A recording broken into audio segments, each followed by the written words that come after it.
কোনোদিন একটা মানুষকে আমি সরি ছাড়া তর্ক করি নাই ভাইজান।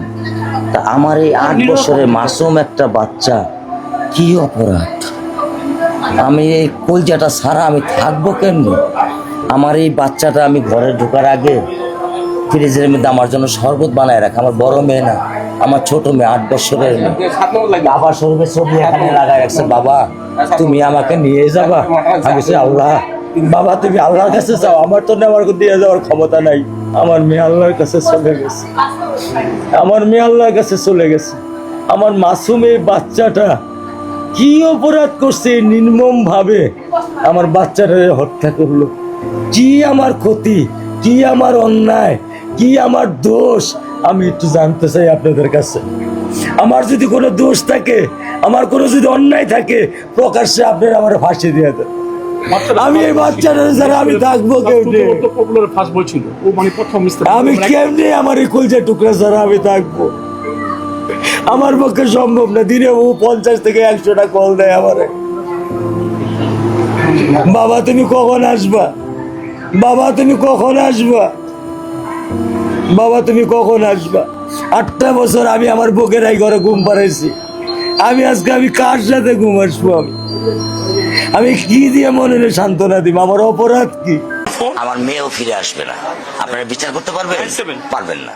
ফ্ল্যাটের সামনে আপনার মেয়ের একটি জুতো পড়ে আছে, অপরটি নেই। আপনার কলিজায় কামড় দিল অশুভ এক চিন্তায়।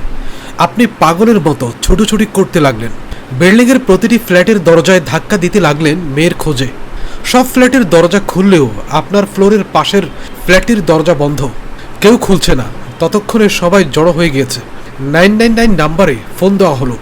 পুলিশ এসে দরজা ভেঙে ফেলল।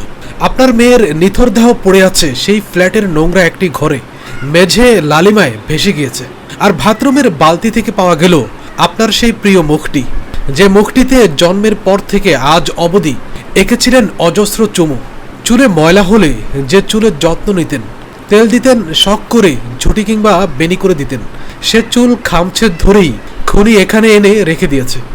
মেয়েকে শিক্ষিত করে মাথা উঁচু করে বাঁচার যে স্বপ্ন দেখতেন, সেই মাথা ঠিকই আছে, শুধু দেহের সাথে আর নেই। আপনি মা, আপনি বাবা, এই নৃশংস দৃশ্য সহ্য করবেন কিভাবে? ধর্ষকের প্রকাশ্য শাস্তির দাবি জোরালো হচ্ছে। প্রকাশ্যে দৃষ্টান্ত সৃষ্টি না করলে এই অপরাধ থামানো যাবে না। আমরা আমরা আমরা সবাই দোয়া করি আল্লাহ যেন এই বাচ্চাটাকে শাহাদাতের মর্যাদা দান করেন।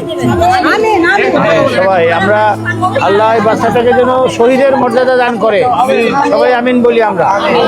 মামলায় অনেক সময় ফাঁক ফোকর থাকে, মামলায় গ্যাপ থাকে, আসামিরা ছাড়া পেয়ে যায়। এই মামলা যেন দ্রুত তদন্ত হয়, মামলা যেন কোনো ফাঁক ফোকর না থাকে, আসামি যেন কোনোভাবে নিস্তার না পায়, বিচার যেন কনফার্ম হয়। এটা আগে সেখানে উনি দেখা করে আসছেন, বলে আসছেন, নির্দেশ দিয়ে আসছেন।